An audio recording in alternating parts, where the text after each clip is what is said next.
Lots of hangers. You know, so with like pelvic floor stuff is this here. This becomes the fun part. Pelvic floor is always gonna be a small movement. You know, that's why when people say, no, it's a small movement.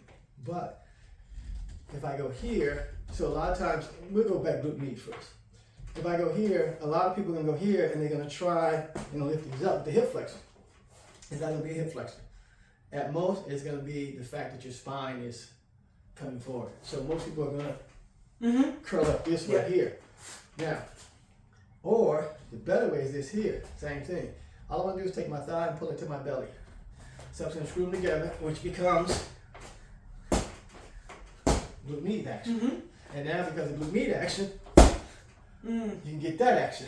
Okay. If I just do this here, I don't get, but glute med gives me that action now. Right. So I get the... It's that same motion of squatting down, except your feet are coming up. And you see people a lot of times do what? And they don't get it. They're trying to do that, but they go... Yeah. And they're trying to... Yep. But they don't get it. You're going to do that, you got to go glute med, which will...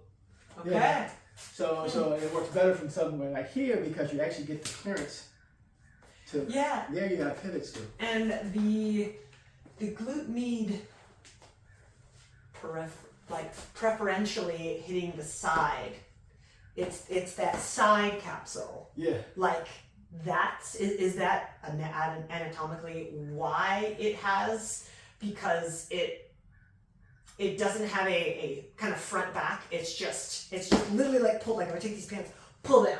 Well, it's not only that. It's the way it's twisted. The fibers are twisted, which gives them that. Like I said, the fibers are twisted. So when they fire, that twist pops you into this situation. You're basically gonna bulge up like a towel. Very important. Okay. Yeah, and like I said, you look at the structure, you go, oh, that thing is twisted. And you see people, no, that things is gonna, you got all these things trying to twist up. So yeah, so basically it can fold you and drop you. So they'll fold you up, then glute max will drop you. Okay.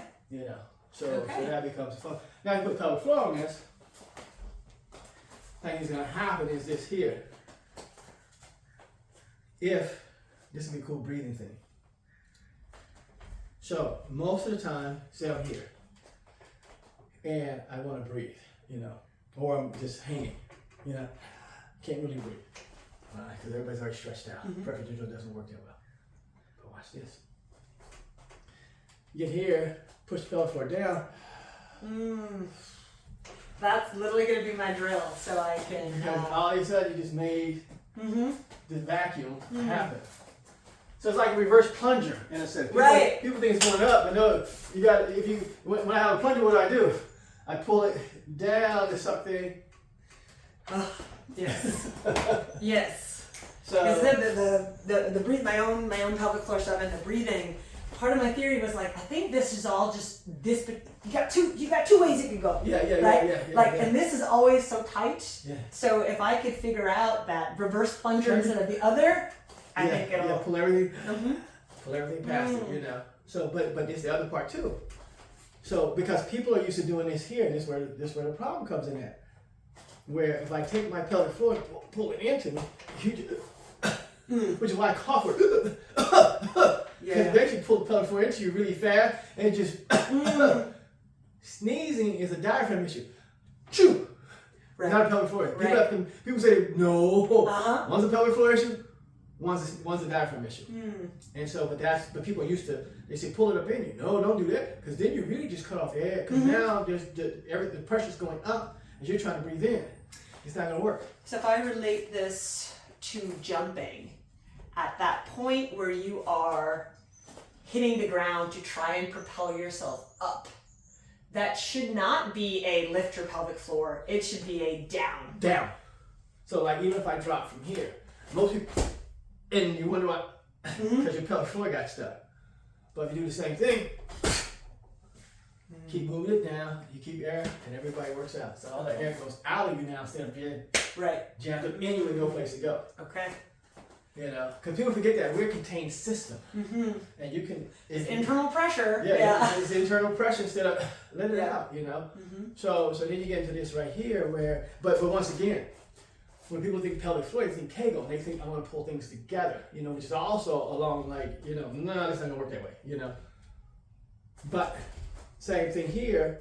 Once I'm set, now the pelvic floor, that's pelvic floor. This here is Sweet. Yep. that's a different that's quad, that's but that's what people are used to. People are used to quad instead of pelvic floors. If you're working with someone and they obviously have zero indication of like what their pelvic floor is or should feel like, would you start them on a hang version of feeling it or on their feet? On their feet, because I'm going to tell them hit them MTP joints. Okay. So hit them MTP joints. Because this instructions I would give. I would tell you, go ahead and flex up your toes. Because once you flex your toes, hips flat off the ground, MTP joints. Now you're into your hips. It goes. So like I said, most people, they're not far off about the feet in connection to the hips. They just went out to the outside instead of the inside. Okay. That's all. Okay. You know, then they start talking about hip flexions. They still, because they're going on spiral lines in the front line, the back line, and they just miss. Like, no, stop right there. Yeah. It's not going any place. It stops right there. You know. So once you get there, so something like this here. So I would basically tell you, you know, heels up slightly, toes up slightly, into P joints. Now I tell you, pubic, coccyx, squeeze them together. This way. Just squeeze them together. And once you squeeze them together, you just go, okay. You might feel a run up. You okay, got it. Yeah. You know. This is also like literally filmed within the last 3 days. Yeah. Come out in 2 months on Instagram. I was like, oh, like what, like on this left side up leg. I was like, I'm not feeling that together that I feel on this right down leg. And then I adjusted. I was like, oh, there it is. So it is. So if I want something like this here, and say I wanted to, you know, just do something like that there. So I just want to do something like this here, right? Most people are going to do just that. They're going to, and they're going to really push their feet. Me, I'm just going to go pelvic floor. That's all, pelvic floor. You get way more bang for the buck doing that than trying to go. Right. That's all. Right. And like I'm watching that, you're keeping more contact with the ground, than less. Just pelvic floor, got it. And then this video, watch this. This becomes the fun. So you go pelvic floor, just like that. Versus the other way, up. Yeah. Pelvic floor, done. So I'm curious, are there Planet Fitness videos of all this happening No. coming out anywhere, or this is like? Well, no, we have it on Moving Fast, yeah. Oh, okay. So we have the pelvic floor program, yeah. It's on there. Okay. When I'm on Planet Fitness part, it's just regular working out. Okay. Cool. I just show. Hey, so just working out today. But yeah, Moving Fast, we have the other stuff about, you know, SSC stuff, pelvic floor stuff, and pressure stuff. So yeah. Which I've purchased, and yes, I'm on level 1. I'm like, this is definitely worth this money. Yeah, but people don't understand how the pelvic floor can move you. Because nobody never told them that. Yeah. They just think like, that's just the no-no spot. Yeah. Just a no-no spot. I need it when I pee, I need it when I poop, I need it when I have sex. That's it. No, you know when you move around? No other function. Yeah. All these cool muscles down here. And the way they layered and the way they run, like, you didn't see anything else to do with these, huh? Okay. Yeah. And also, I mean, if you want to just like quickly share your college injury, what you separated in that, in order to be like, oh, I lost this and I can still do a lot. Well, yeah, because when I got hurt, that's when I couldn't make my legs move fast quickly anymore. You know, I can still do this, but like if I tripped, I couldn't go to save myself. You know, and so it took me a while to figure it out. But yeah, it came back to like, what did I tear? The ligament that connects the two pubis together. So there's no anchor anymore. So guess what? It's kind of hard to make things work that way. You know. So once that was figured out, you go, oh, okay, got it now. You know, this is, you know, so you see like a lot of people that are running like a really good distance runner, it's pelvic floor. And they just slogging along because it doesn't take much energy just to keep slogging along. When the average other person is doing what? Too much. Right. Up and down. Also. Too much stuff. So just slog along. You know, just slog along, you'll be fine. And then we put the feet in there, you can slog along even faster because then we need the feet to do some stuff. And so the pubis that you saw was the one connecting the left and right hemispheres? Yeah. Okay. So when you were trying to figure things out, did you learn to like actively squeeze, like to make that, or did you do more front to back, like whatever you could? Is there a way that you figured it out then that you?